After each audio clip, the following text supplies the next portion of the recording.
Hello, and welcome to the Tip of the Ice-Burgh podcast, brought to you, as always, by SI Fan Nation and InsideThePenguins.com. My name is Nick Berlansky, and I'm joined, as always, by Nick Horwat. And you know what, Horwat? Some days in the off-season, you're just grasping for anything to talk about, and some days, 4 stories just roll into your lap at 9 a.m. and you have to quickly realize that there's things happening at the minor league level. There's contract things happening. There's this day in Penguins history happening.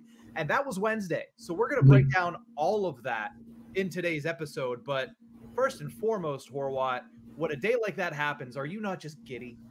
It's a fun day. It's not the biggest news ever, but, it's still something. The coffee is still very warm whenever news hits the timeline, and all of a sudden it's okay. All hands on deck. We got things to do, boys. We got things to talk about, worry about, overreact to maybe. Yes. And also, since you said the history piece, absolutely look back on fondly, because I still don't think that moment will ever be topped in my life. In person. Exactly. We'll get to it. We'll get to all of this, because we have obviously a breakdown of all the news that came across the wire on Wednesday for the Pittsburgh Penguins and their obviously affiliations. And then we'll talk about Ron Hextall's end of the season press conference that happened on Monday afternoon. And then we'll finish it all off, as we always do on Thursday episodes, with our shout outs and call outs. Let's start here, because I think this is the news that came Wednesday that realistically affects the Pittsburgh Penguins the most. And that is extra details from Bryan Rust's contract. Obviously, we reported on Monday that Bryan Rust signed a 6-year extension worth $5.125 million per season. The first 3 years of that, what we didn't know then and we do know now, is the first 3 years of that has a full no-move clause. So does that change your overall opinion of this contract by Bryan Rust at all? It has to a little bit, right? Because with the original deal, the fact that there were it is the original deal. Whenever the first news was reported, the fact that we didn't know of any clauses, we didn't think there were any, that was my favorite part of it. So the fact that there is something, it has to affect me a little, but it doesn't much, because it's the first 3 years. It's the good 3 years. Those contracts you see signed, it's the last 3 or the last 2 or the back half are protected. I think that's the John Marino deal. Yes. And pretty much every other contract that's been signed recently, the John Marino deal, the back 3 are, the back 3 are protected. The Marcus Pettersson deal, the back 2 are protected. But here with Bryan Rust, it's the first 3. Yeah. All right. And it's the good 3, assuming his play stays the same. Essentially, there isn't a clause there, because it's not like, it's at least in the first year, it's not like we were going to move him anyway. Mm-hmm. So it's a non-factor. I'd say it changes a little bit, just because, let's say, God resist that something happens, like he just is terrible. God forbid, not God resist. God forbid something happens where he's just terrible this season. Yeah. Well, he's stuck here for 2 more seasons. Well, I don't think that'll happen, but that's the only thing that could happen, is just unforeseen circumstances. Otherwise, it's solid. It doesn't really change my opinion of the contract at all, because it is the first 3 years, and there's multiple reasons that could be. We already talked about the fact that he has a 1-year-old son named Hunter that just turned 1. He might want to be there for the formative years, the first 4 years, or maybe he might want to have more kids and want to not have to be worried about moving in the middle of all of that. More than likely, that no-move clause also lines up with the end of Sidney Crosby's contract. He wants to play the rest of his career with Sidney Crosby. Now, Rust, for the most part, is a first liner. He might get bumped down to the second line from time to time, but realistically, it's like the Patrick Hornqvist thing. Whenever all else fails, Bryan Rust will join Jake Gensel and Sidney Crosby. And realistically, those guys have formed a really big friendship, and I'm sure that had to play a part as to why it's exactly 3 years on that contract. Not only to mention the fact that it's 50% of the contract that'll be a full no move. Yeah, you hit the nail right on the head. It's not so much that it's the full no move to, I don't know, it's keep his family in this place. Yeah. Well, that might be an option. The fact that the full no move lines up perfectly with the Sidney Crosby contract. Mm-hmm. It's also the same year that Evgeny Malkin wants, and that we have rumored to already offer Malkin and Letang. Mm-hmm. So in other words, 3 years seems to be the magic number here in Pittsburgh. Yeah. I think, wasn't this our magic number last time? Yes. Yeah, we knew moves were going to be made after this offseason. So. Yeah. So we're pushing back the magic number 3 years if all things work out correctly. I don't totally hate that idea.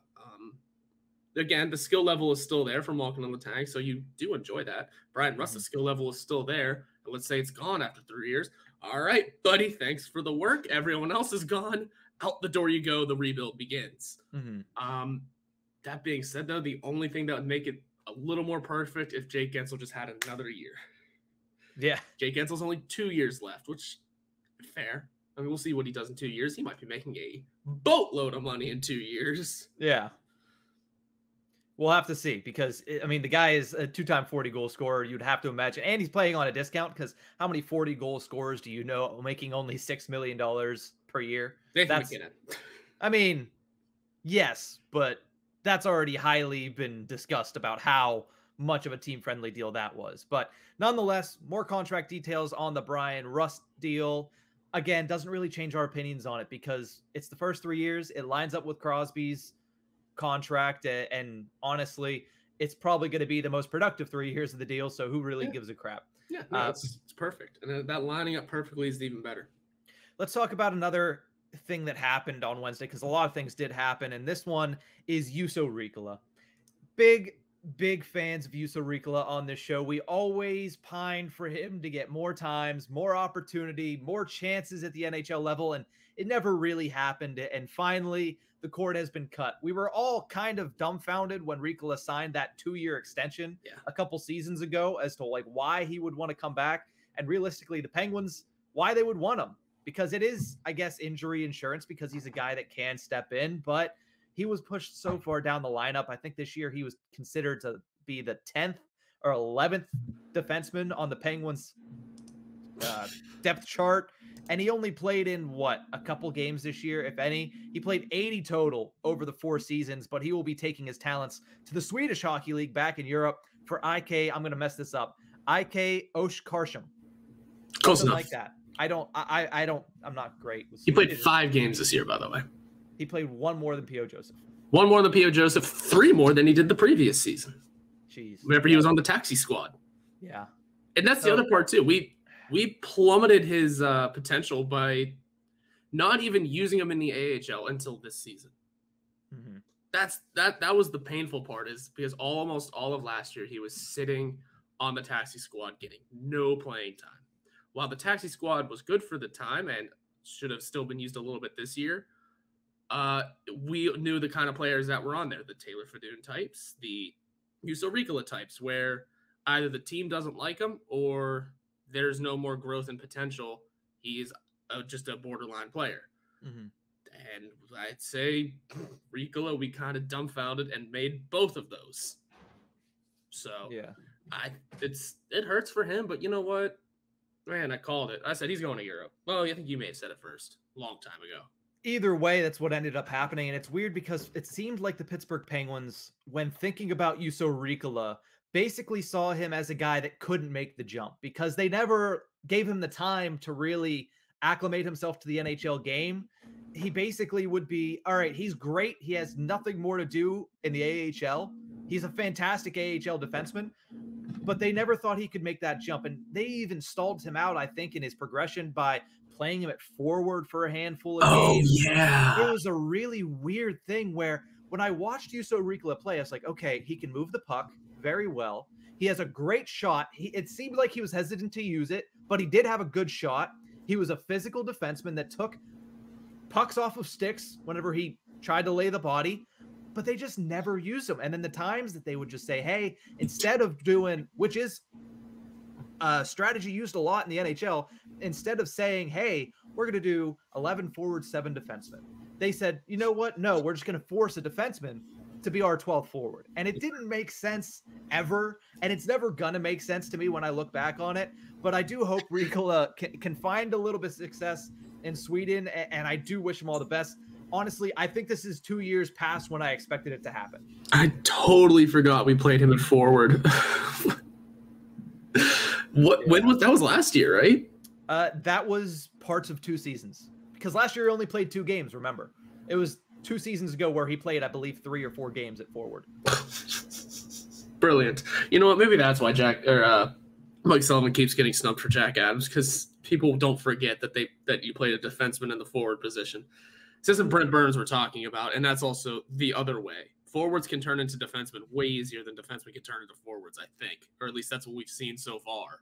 We've seen it, but I mean, that's a much larger discussion about the minutia of each different position and how you play it. Yeah. That being said, you know what? He got a decent deal though. He got paid a pretty good amount of money to coast around the AHL last season, to sit in a press box and practice with 4 other guys most of the season. I mean, you know, you feel for the guy, because obviously he wanted his chances in the NHL, but just things couldn't turn around for him. Yeah.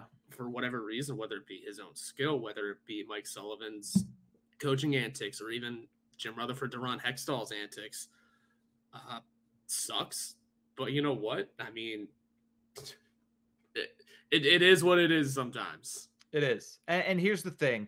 At the end of the day, Riikola played in 80 games for the Pittsburgh Penguins over 4 seasons. He scored 3 goals and 13 points. But again, I feel like there was so much untapped potential. And the last thing that I'll say on it is there is a technically a salary cap implication of Riikola leaving, because this entire season, we already mentioned he only played in 5 games, but the entire season when he wasn't with the NHL roster, there was a $25,000 buried penalty on the Penguins salary cap. So it frees up $25K that they didn't have this year. Not that really makes much of a difference, but I guess in a salary cap league, every penny counts. Where every dollar is going to count this summer for the Penguins, you know what?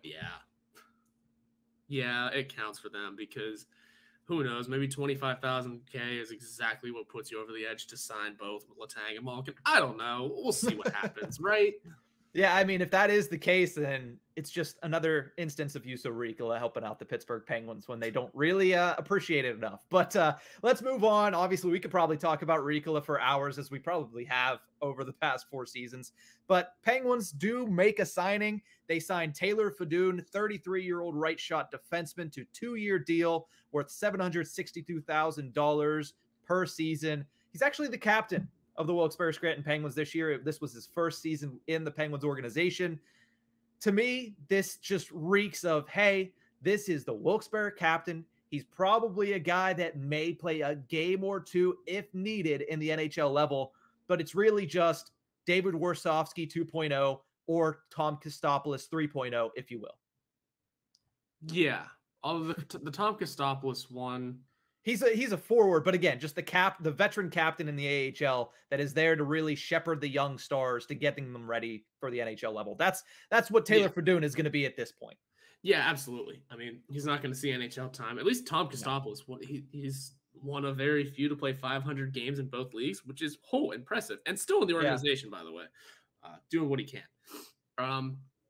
Yeah, Taylor Fedun, nothing much. I mean, do you have the numbers on him? Did you read the numbers? I was reading Twitter because I had the numbers on him. They're not in front of me right now. He's played in 10 seasons in both the AHL and the NHL, majority of it being the AHL, but he was on the Dallas Stars for 2 seasons, including the one where they went the whole way to the Stanley Cup Finals. He played 11 games in that run for the Stars in the bubble playoffs. So, I mean, he has that experience. He's got playoff experience. He's got Stanley Cup playoff experience. I didn't look deep enough to see if he played in any of the actual finals games against Tampa Bay, but nonetheless, he's a guy that it's fine. It's exactly what David Warsofsky was. Hey, in case of emergency, break glass. That's Taylor Fedun going forward. Yeah, absolutely. There's nothing wrong with having him in the organization, especially if it's just AHL. I mean, sometimes you need those veteran guys down there just to help build up the team. Like you mentioned, get the young guys into the fact that they're about to one day crack the NHL, be the leader for them. Perfect stuff all around. And it's the minor leagues who cares that much. It's not the biggest news, but it's news nonetheless. Correct. That's exactly it. And I'm looking to see if he was playing in the finals at all. Oh, okay. Because he doesn't have that many playoff games. Probably easy to find. No, not in any of the finals games. Okay. Colorado, Calgary. Yeah, he played in the first and second rounds. Yeah. Okay, but still, hey, that's good experience, and I'm sure P.O. Joseph is getting a wealth of knowledge off of Taylor Fedun, which is why they re-signed him. So let's finish this segment off with a little bit of a look back, a little bit of a throwback, because yesterday on Wednesday, the 25th, was the 5-year anniversary of Chris Kunitz's double overtime goal that sent the Pittsburgh Penguins to their second straight Stanley Cup Finals, defeating and basically ruining the franchise of the Ottawa Senators in Game 7. What many people don't remember is that was Chris Kunitz's final goal as a Pittsburgh Penguin. He did not score another goal after that, and then he left for Tampa Bay in the offseason. Not only that, but heading into that game, he had gone, I believe it was 35 straight games without a goal. He lost the last 21 games of the regular season, and then the entire playoffs up to that point, Kunitz had not scored a goal. He was relegated to the third line duty, and then finally gets out there. Crosby comes off the bench. You know how it ended. The Pittsburgh Penguins win it in double overtime. One of the most iconic goals in Pittsburgh Penguins history. I'm not going to say the most, but one of the most. Oh, it's up there. That's for sure. Yeah, I didn't realize that his goalless streak had lasted that long. Mm-hmm. I mean, he only had nine goals that season, which is a huge drop-off, even for him. It had to be, of all people, it had to be him, because you also have to remember the guy scored earlier in that game. Yeah. He opened the scoring, didn't he? Yes, he did, on a 2-on-1 with Connor Sherry. Man, keeps getting weirder. Man, I'll tell you what, though, not only was that goal incredible and just an iconic moment that will be remembered forever in Pittsburgh Penguins history, that game was incredible. Beginning to end, the entire game was a ton of fun. The fact that, like I had already said, Chris Kunitz opens the scoring up about halfway through the first, but, right back, Mark Stone. I just pulled the score sheet up. Yeah, 20 seconds later, Mark Stone. And that was the second period, not first. My bad. Yeah. Whole scoreless first period in a Game 7. Not ideal. Third period, Justin Schultz. Huge goal. Justin Schultz. Yeah. Big time. Just a big game, Justin Schultz, if you will. Also assisted by Chris Kunitz. Mm-hmm. You know how it goes. Yeah.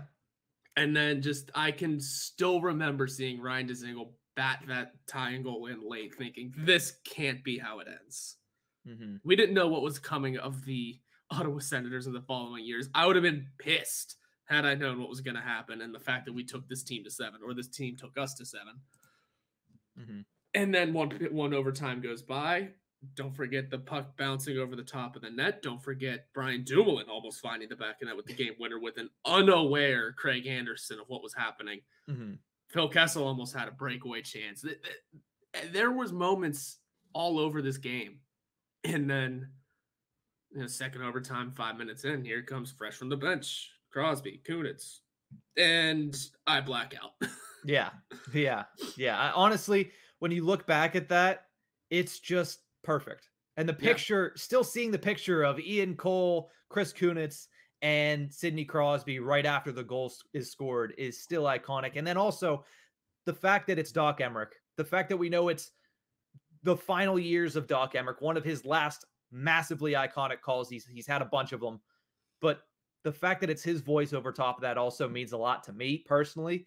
And it just is perfect and encapsulating for those years right there. And honestly, it is crazy. In the pantheon of moments, I rank this as 5th on the mural that it currently sits on at PPG Paints Arena. I do think the Lemieux goal, the Jágr goal against the Blackhawks in 92, the Bonino goal, the Fleury save in 2009. Those, I think, are all more iconic moments, but this Kunitz goal has to be up there. It really does. I think it's 5th.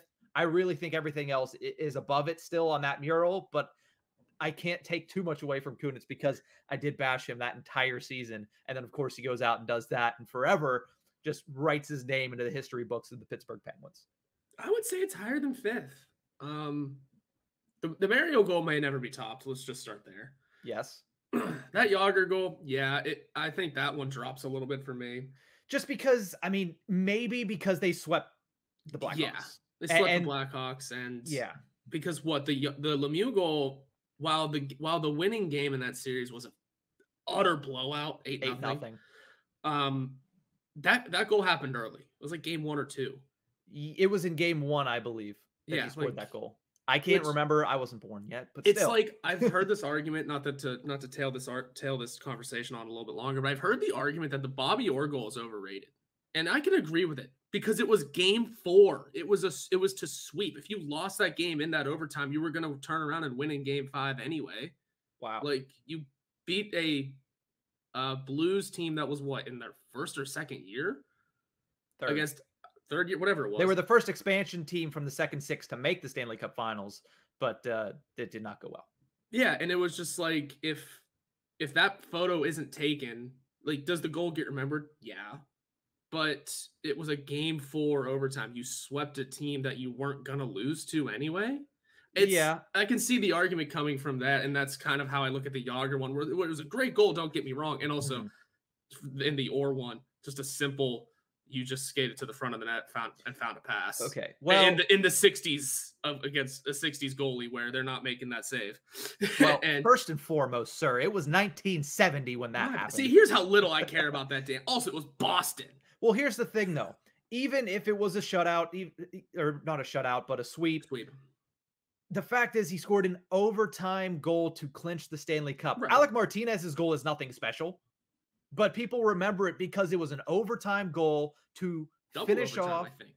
Was it double overtime? Yeah, either way. I can remember staying up for it. It was a goal that ended the season just like that. The Stanley Cup is awarded because that puck went in the net immediately. That's why it's remembered. And also because it's Bobby Orr, one of the 5 greatest players, one of the 3 greatest players in the history of the sport. That's why. But we don't have to continue. We can argue about this after we get off the podcast. But let's move over to talk about Ron Hextall's press conference on Monday. Nothing too earth-shattering coming from it. That's why we didn't do an emergency podcast on Monday or even Tuesday morning.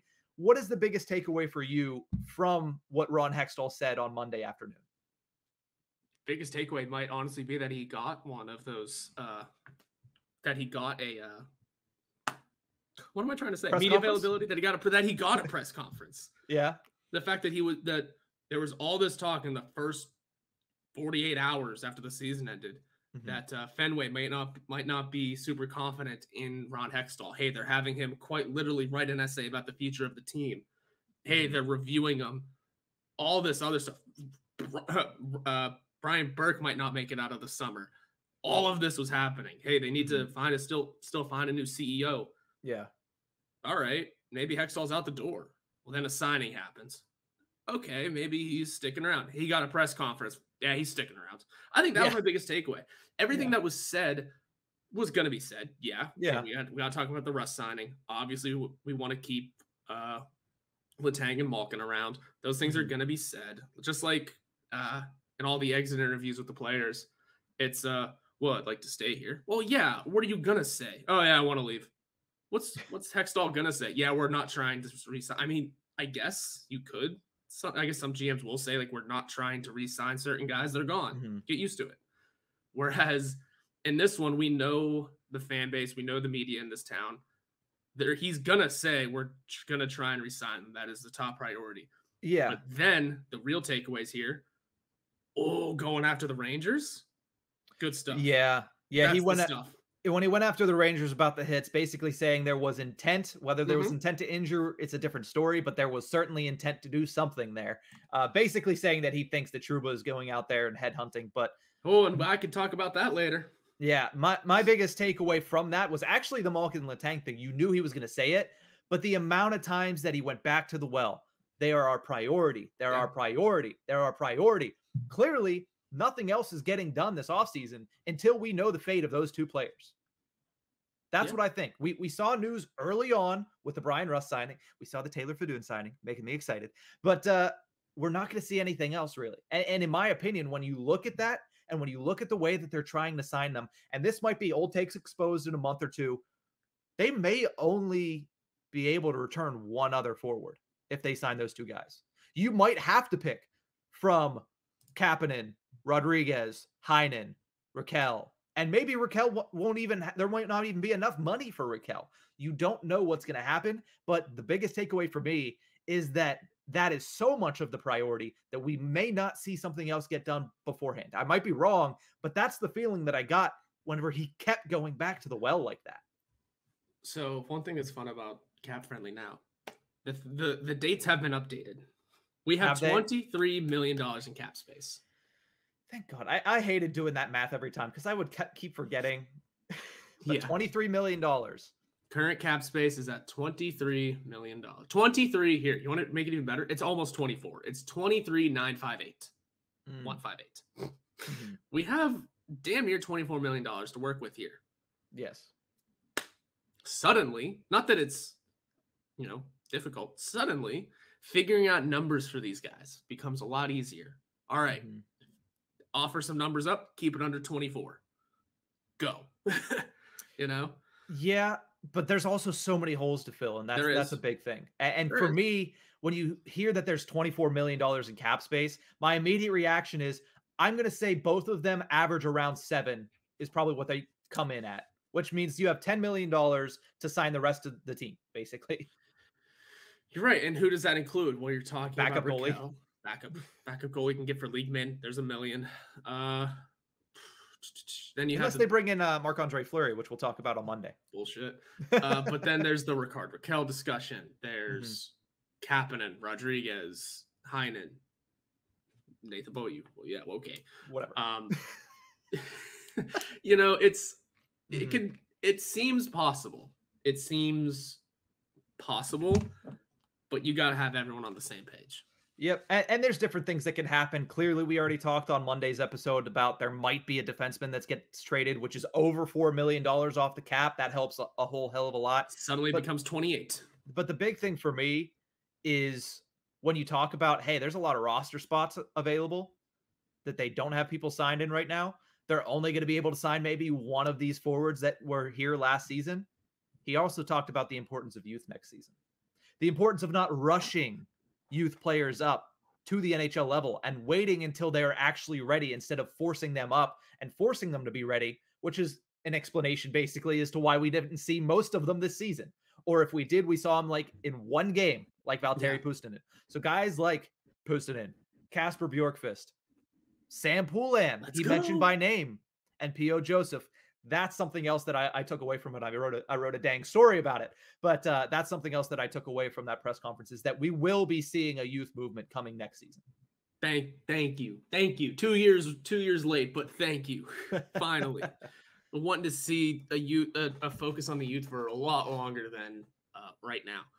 The interesting part is the fact that we're focusing on a youth movement, correct?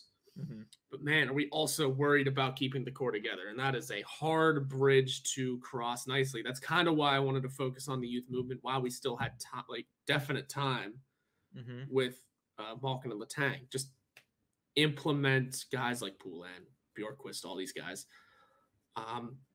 a year to 2 years ago.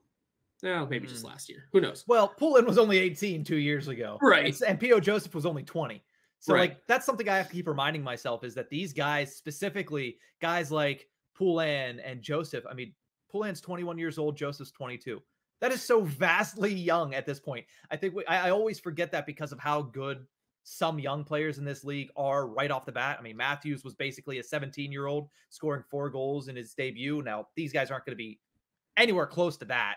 Right. But at the same time, so many young players have been making quick impacts that you forget that just about like 6-7 years ago, this is the path that most prospects took. Jake Gensel didn't come up till he was 23 or 24. A guy like Brian Rust was in the same boat. So it is interesting, especially when I go back on the Brian Rust thing when he signed. I was like, wait, we drafted him in 2010. You have to tack on 4 years for college for a lot of those guys too, like Gensel, like Rust. Both of them played college for 4. Teddy Bluger played college for 4 years. You have to remember that part too. And we also have we've also just been gifted the fact that our best player came in and broke and set records at 18, 19. He's the only teenager to win a scoring title. Yeah. He's the youngest captain in franchise history. He was 21. He's the youngest captain to win a Stanley Cup. We're also just ingrained in that Crosby did so much good at such a young age that we're thinking, all right, 20 is your time. I look at 30, and maybe this is just the Crosby thing. I look at 30 as, all right, it's the back half. Here's the back 9. Here's where the play starts deteriorating. Meanwhile, we just signed Rust for 6 years at the age of 30. Part of my brain goes, he's old. The other part is, what are you talking about? So There's so my brain hates itself right now, but you get what I'm saying. It's, you look at the big three to start their age with, especially when you realize it's a young man's game now. Mm-hmm. And your mind just kind of has to just learn that when it comes to certain things like Brian Rust, the age doesn't matter. It is the production. Like Sidney Crosby, Malkin, the age doesn't matter. It is how much they can still produce and still look good doing it. Letang in there too. It's not about the age, although it does when you look at length of contracts. To me, when I look at this, Hall of Fame talents like Crosby, Malkin, Letang, take that on a year-by-year basis. But for most players, and Rust falls into that category, the age of 32, personally, is when alarm bells start going off for me like, hey, we're going to start regression here. Yep. We're going to start regression here. 32 years old. Yep, they're going to regress at this point. Crosby's a different story because he's a freak of nature. Letang is a freak of nature. Malkin is a freak of nature. We've also seen great players not be able to extend their play late into their 30s or into their mid-30s. Jonathan Toews has fallen off a cliff. Yeah. I mean, he's still all right, but he is nowhere near as good as he was when he was winning Stanley Cups back in 2010 to 2015. So the age of 32 to me, unless they are a Hall of Fame, surefire, top 10 of all time like Crosby, or like a sure fame Hall of Famer like Malkin, or a Penguins Hall of Famer like Letang, 32 is the age that I look at it and I say, okay, we really need to start paying attention to his regression because it might be coming really sharp, similar to what we've seen from Brian Dumoulin as of late. Yeah, I've been saying Letang's going to fall off a cliff for what, 4 years now? Yeah, and he's only gotten better. Yeah, so way to go, Chris. And that being said, with the youth movement, yeah, I just have to, maybe I've been wanting to see these young players play with these older guys just so they are ingrained in the ingrained in the system and ingrained in the NHL game with some veterans that can really leave some lasting impressions and that they can take the reins. Maybe that was my thought process here. Well, now the time is up for what, maybe possibly the time is up on Letang and Malkin. So who knows if they're going to have that NHL experience with them. Only time will tell. But again, still seeing a youth movement come up, it's good. It is exactly what we want to see. But if nothing else, they're going to play with Sidney Crosby. And I think that's at least bare minimum, right? And Jake Gensel at the peak of his powers. Yeah, and what's one thing too is what was one great part about Mike Sullivan getting brought up into the NHL to coach the NHL Penguins? He brought up all those young players from Wilkes-Barre. And it's not only did he bring those guys up, but those guys knew each other. Those guys knew what they were all about. Why do you think it was our depth pieces at the time? Brian Rust, at the time, Jake Gensel to an extent. At the time, Tom Kuhnhackl, Scott Wilson, these guys that Carter Rowney, we're never really going to talk about in the hallowed grounds of Penguins history, but we're going to discuss as those were the depth pieces that knew each other for years, not years, but knew each other from a long season, grinding out on the bus in the AHL to winning the Stanley Cup together. Yep. That's a deeper brotherhood than quite a few people that have won the cup can say. So it's interesting that bringing up the youth movement now is going to make a ton of difference, especially with the core aging out. And I like the idea of bringing up a couple of guys at once so they know each other, not just one at a time, because that's where things can get messed up. Yeah. So we'll have to see. I think that's what we see at the beginning of next season, that there's going to be two or three, I think, spots where you're going to see a younger player, a guy that you saw play primarily in Wilkes-Barre this year, get an opportunity. But let's finish off this episode with our shout outs and call outs. Horwat, I'm going to start with my shout out. Can it be anybody other than Andrei Vasilevsky at this point of the Tampa Bay Lightning? He had a 49 save shutout of the Florida Panthers in Game 4 to sweep the President's Trophy Panthers out of the playoffs. The Lightning, for the third straight year, advanced to the Eastern Conference Finals. That was the first time all season that the Panthers were shut out. In the highest stakes game, Andrei Vasilevsky went out there and stopped them on 49 shots. That is the second most saves in a series clinching win in NHL history, behind only just Patrick Waugh. Who's that guy, right? Just one of the greatest goaltenders in the history of the game. I don't know if he's ever going to lose again in the postseason. I really don't. And some people say, hey, it's the team. Well, the team made him face 49 shots from the best offense in the league this year, and he just made it look like cake. He made it look like easy work, like a game of shinny. He was so good in that game. He's been so good in that position for the last 3 seasons. The last team to beat the Tampa Bay Lightning, I had to think about this, It was the Columbus Blue Jackets. So Yep. I blame Columbus for waking up whatever we're seeing in the last 3 years, because the Lightning, once again, are probably the favorites at this point to win the entire thing. But just a couple more stats on Vasilevsky. His record in series clinching games is 12-9. A lot of those losses came a long time ago. 2 of them were to the Pittsburgh Penguins in 2016 in Game 6 and Game 7. His record in games after a loss in the postseason since 2019. Do you want to venture a guess at how many losses he has? Isn't there like something in one? 17-0, including a 147 goals allowed average, a 942 save percentage, and 5 shutouts. It's ridiculous. The Lightning have won 10 straight playoff series, but to me, he's close to already being a Hockey Hall of Famer. Like, already being a Hockey Hall of Famer. He has a Vezina, he has 2 Stanley Cups, he has a Conn Smythe, and he has all of these ridiculous records, and he's just getting started with the Tampa Bay Lightning. I don't see a fall off happening because he's been that dang good for that long. This guy is my shout out this week because he's just ridiculous. And one last thing, I have this graphic from ESPN that I want to pull up. He's just ridiculous. He's ridiculous. In the last 7 series clinching wins, 200 shots faced, 1 goal. In 7 clinching wins, 1 goal in 7 games. His save percentage in those games is .995. His goals allowed average is .14, and he has 6 shutouts. It's absolutely outstanding. Do I know who that 1 goal is? It's Morgan Riley of the Toronto Maple Leafs in the last series in Game 7. Yes, sir. That's wild. And is he up for the Vezina this year? I don't know if he is. It's going to go to Igor Shesterkin, so he's not going to win the Vezina. No, but it's Shesterkin, Markstrom, blank. I forget. And he's Soros, so he's not even up for the Vezina, which means we're going to get to see a fun press conference from Nikita Kucherov if they win again. Yeah, because I was going to say I have a couple of regular season numbers. First of all, he's since what year is that? 2018. He's been in the top 3 of Vezina voting every year since 2018, except for this year. That's why I had to ask that.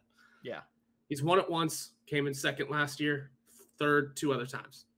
He has led the league in wins each year since 2018. I didn't realize that either. He had 39 this year, and he's 39 wins, led the league in wins, and isn't up for the Smythe again this year, or for the Vezina again this year. Hold on. Yeah. Disgusting. Igor Shesterkin, cool. Yeah, whatever. I don't like your team. He basically did it without a team, which is why he's going to win. But like Andrei Vasilevsky, look at that. 200 shots faced, 1 goal allowed in series clinching games. Like not even, it's not like, oh yeah, he did that in a random stretch in December.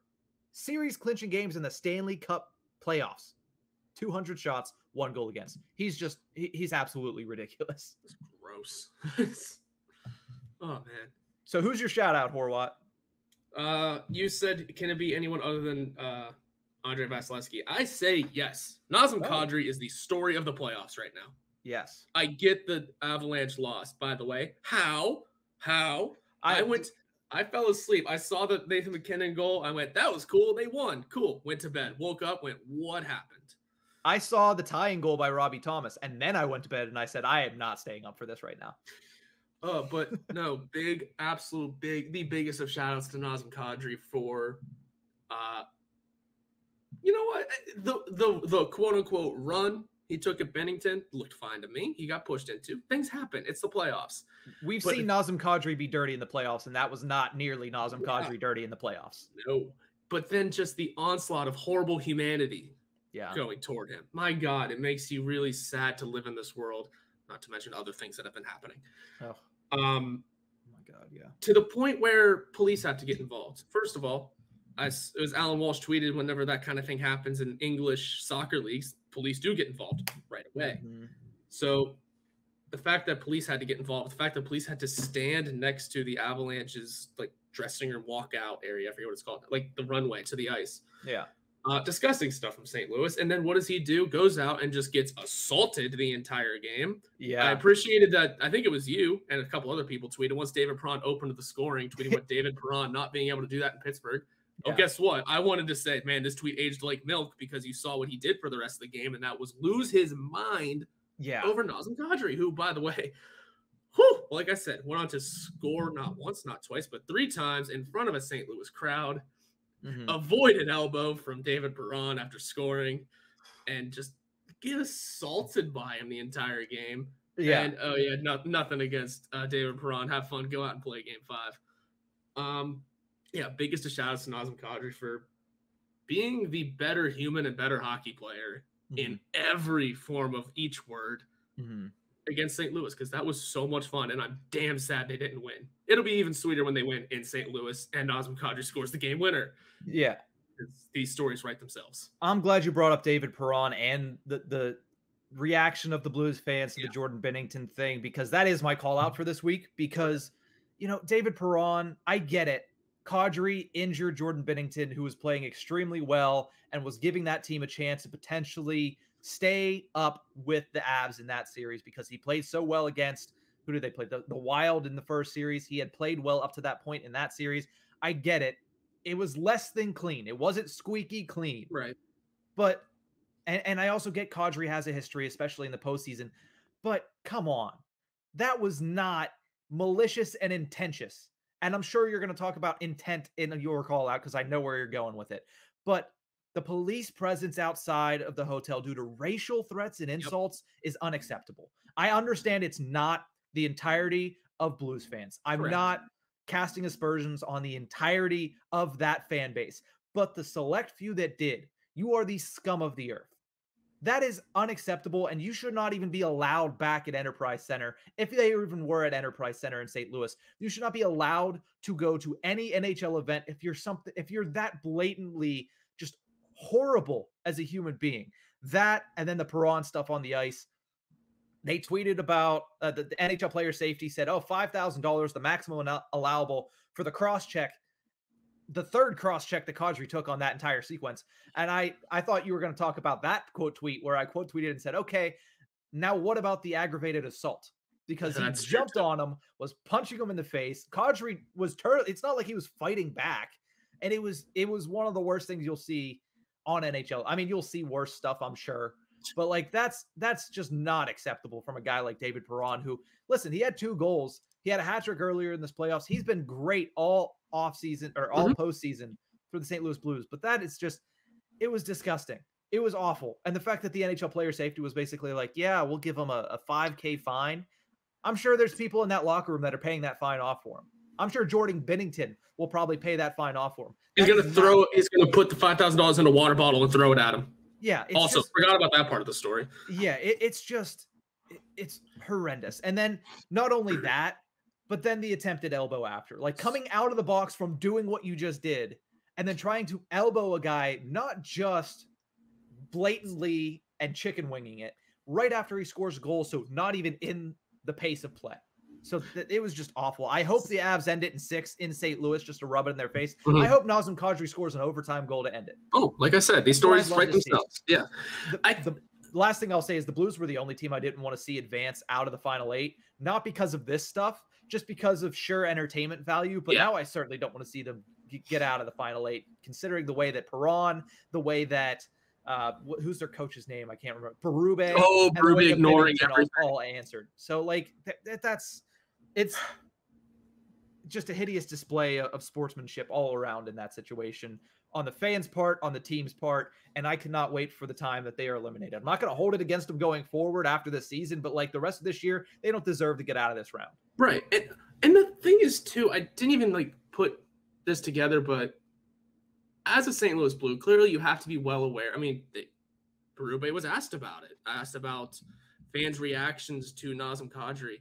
When your fans are reacting a certain way toward a certain player, maybe you as a player on that team shouldn't take your fans' aggression out on him. That's the other thing too. He was definitely going after him, and it seemed as if he was sent by the crowd to do that. That's what makes it even worse in Perron's case, just because why? Like the crowd was giving it to him. Police had to get involved. Why are you now adding to it, making it look like maybe you yourself should be the bigger person? Like you started the game off with a goal. build off of that. And here's the thing, we always talk about it, and I don't want to get too much deeper into this just because I feel like we've covered it pretty well. If you're going to do something in retaliation, do it on the opening faceoff. We've seen it happen. We saw it happen with, what was it, Rangers, Capitals with the Tom Wilson thing and Artemi Panarin. Do it from the opening faceoff. Don't sit there, wait the rest of the game, and then wait until the guy's in the most vulnerable position, then try to punch his head out from behind after you cross-checked him from behind, and then try to elbow him in the head, launching into it. It was disgusting. It was chicken crap is what I'm going to say. Because if you're going to do something, do it at the beginning of the game. Don't wait till the second, third period. Don't wait till, oh, he just scored a hat trick goal, I'm going to try to knock him off his pedestal, whatever. It's chicken shit is what it is, honestly. Yeah, it is. It's gross. So what's your call out to end this all? Man, you know what? Sometimes hits to the head are accidents. I get it. Yeah. There are accidents. Sometimes guys are falling. That's fine. But when it's the same person every time that is committing the violation, come on.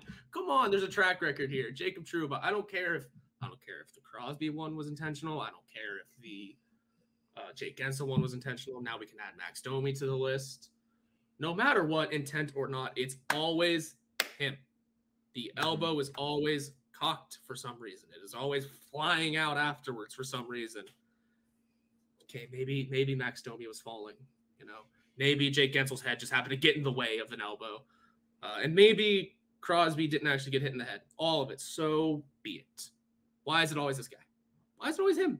Mm-hmm. This isn't a Tom Wilson thing where it's a little more egregious. This is a Jacob Trouba thing where it is, hey man, this is, it's always him. It's always him. Why is it always him? Maybe we should, I don't know, crack down on things. NHL players' safety not doing their damn job as always. Yep. So, yeah, with the whole Trouba situation, you can say he's falling, you can make all these excuses, but essentially you can only make so many excuses before 3 times within the span of 4 games is a little interesting at the very least. It's the same guy. And here's the thing, the worst of all of them, even though it's the only one that didn't really end in an injury, was the Guentzel one. His back is turned. You launched and hit him in the back of the head. Guentzel was standing straight up. Guentzel was immobile. He wasn't not moving, and you still did that with your elbow. So it was blatant one, yeah. Yeah, that might be why that one was actually called. But fair.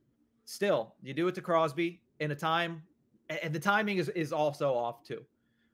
Because you did it to Crosby when your team was down 3-1 in the series, down 2-0 in the game. You had no answers for Sidney Crosby.